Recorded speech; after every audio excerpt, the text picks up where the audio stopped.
guys, today's recipe, I was challenged to do red beans and rice. So we're going to go ahead and do that. Now, apparently red beans are different from kidney beans, but I could not find red beans, so we're going to use kidney beans. I soaked these beans overnight. You can see some of them are kind of coming out of their skin and stuff. I'm going to go ahead and drain these, and then we're going to get the mixture ready. But let's do the cost breakdown first. Here we go. A bag of kidney beans is $1.42, a bell pepper 78 cents, an onion 86 cents, celery 148. That's for a whole pack of celery that you could use for other things. You're only going to need like 2 stalks. Sausage is $2.86. Now you can eliminate sausage if it brings the budget up too much. And then garlic is 47 cents. I'm not including rice because most of us have rice in our house as a staple. So if you break that down, it's $7.87. If you break that down into 4 servings, which it could make more than 4 servings, that's $1.97 a serving. That's pretty cheap. So let's get started. We're going to drain these beans, and then we're going to get our base started. Now, when I drained my beans, I checked for any debris or stones or anything that could be in the beans. I rinsed them. So you want to make sure that you do that before you eat your beans, because you don't want to crunch down into any dirt or anything. I have my sausage here. I'm going to go ahead and cut that into little rounds. Some people leave it whole and put it on at the end, but I like to put it throughout the beans.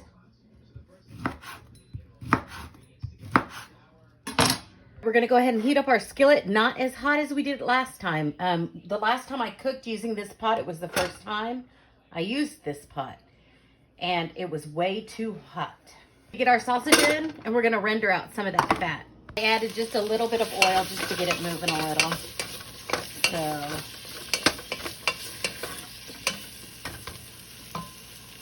all right, our sausage has a good brown on it. We're going to go ahead and take it out. Then we're going to make a roux. What is a roux? A roux is a thickener for your soup, stew, whatever you're making, and it also adds flavor to it. It's equal parts of fat and flour. So you can use butter, you can use oil, you can use animal fat. You can use whatever you want. Okay, so we're going to take this out. We're going to turn our temperature down a little because we don't want to burn our roux. If you burn your roux, you're going to have to start all over again.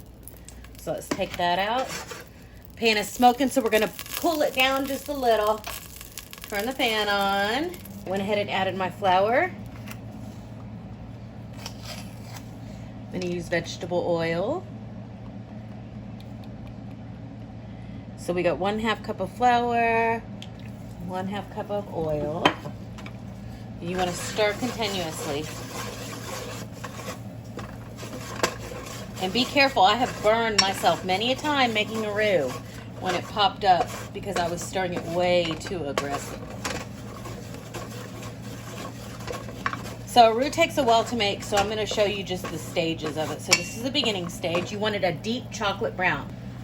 Once you start your roux, you want to have everything already done. You want to have your celery, onions, bell pepper, and garlic already chopped. You want to have your water ready or your stock. You want to have your proteins ready to go in. You want to have everything ready so you don't have to stop stirring your roux. And so it doesn't burn. See how it's getting darker? We want to go to a deep chocolate brown. It's getting darker, but we're not quite there yet. It's getting darker, but we're not quite there yet. All right, guys, we've reached the stage. Dark chocolate brown. Now let's go ahead and add our veggies in. And when you start to add your veggies in, your roux will stop cooking. Hopefully. That's what I've heard. So we've got our onions, bell pepper,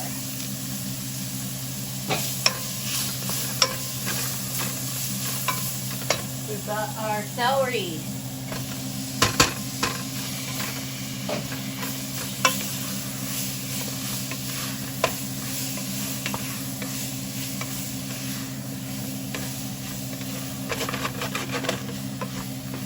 garlic. I always add lots of garlic. That's about 3 cloves chopped.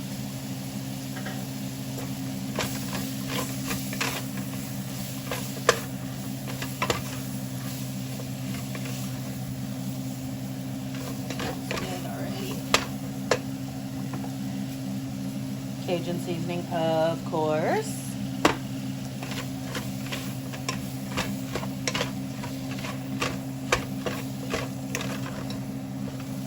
I'll put our sausage in about halfway cooking through the beans because I don't want the sausage to get tough.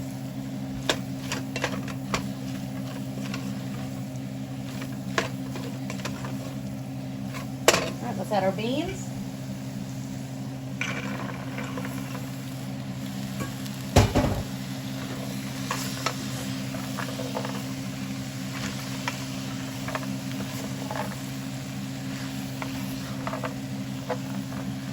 Want to get everything mixed in together.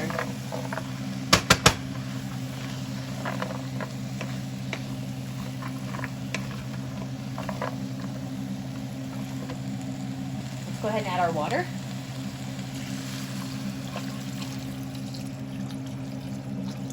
It's about 4 cups, just enough to cover the beans.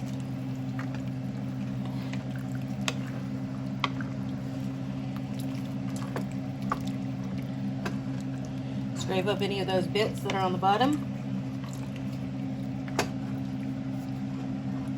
And we're just going to let this go. So this is the end of part 1. And I'll show you the progress as the day goes by.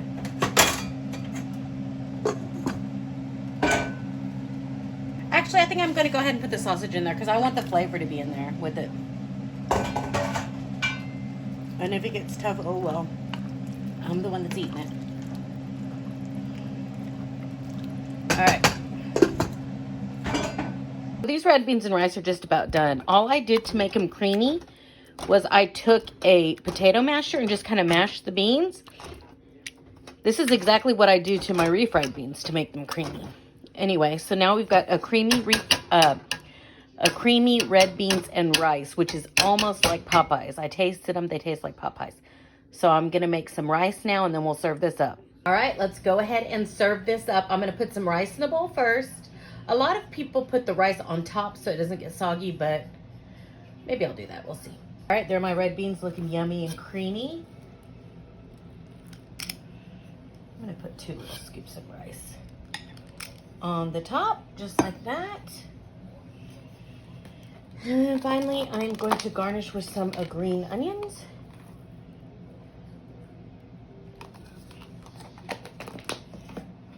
There we go, and that is dinner. I'm gonna go eat now.